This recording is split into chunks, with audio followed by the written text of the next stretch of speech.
তুই মোর বোনকে ডিস্টার্ব করিস, হ্যাঁ? তোকে এত বড় সাহস কাজ দিয়েছিস রে, হ্যাঁ? তুই মোর বোনকে ডিস্টার্ব করিস, হ্যাঁ? আরো এরকম বেয়াদবি করবো?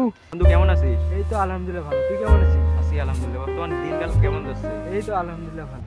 বন্ধু বন্ধু তোর ভাই ডাঙি শেষ করেছিস? আরে ডাঙায় না বন্ধু, আরে দেখ ডাঙি শেষ করেছি। আরে ডাঙায় না তো, তুই কোয়া পারমিশন দে মুই যা ঢলঙ্গে। আসছে না না না না, এই আরে কোয়া মুই যা। আরে না রে বন্ধু, থাক তো, অন্য কথা আসতে থাকলে ক।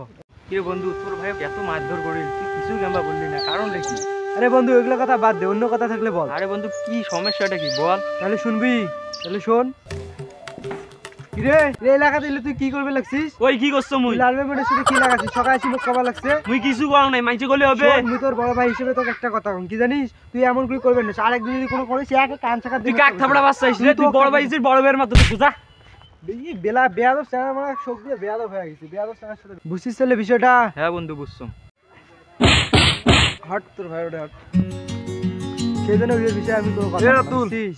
তোর ভাই আমার বোন প্রতিদিন ডিস্টার্ব করে রোড ঘাটে, এখন তুই এর বিচার কর না, কিন্তু আমি ধরলে হাত পা ভাঙিয়ে দিব কিন্তু। আরে ভাই এটা আমার ভাই না, বুঝিস না, তুই কি করিস কর। এ বন্ধু তোর তো নিজের রক্তর ভাই, ইয়ে তো এলা ছোট কিছু বুঝে যা আবার হইছে, এলা অত মাথা গরম করাইস না। ভাই তোমরা যাও তো, আমরা বিষয়টা দেখবো। দ্বিতীয়বার যেন এরকম ভুল করে না, দ্বিতীয়বার যদি আমি দেখি এরকম, আমি হাতটা ভাঙিয়ে দেবো কিন্তু। আচ্ছা সমস্যা নেই, যাও, আমরা ইয়ে বুঝতে লাগছি। সমাজে এরকম হাজারো ছোট ভাই আছে যারা কোনো কিছু দোষ করলে বড় ভাই সেটা বলতে গেলে তাদের উপর রেগে যায়, অবশেষে সে দোষগুলো বড় ভাইয়ের কাঁধে এসে পৌঁছায়।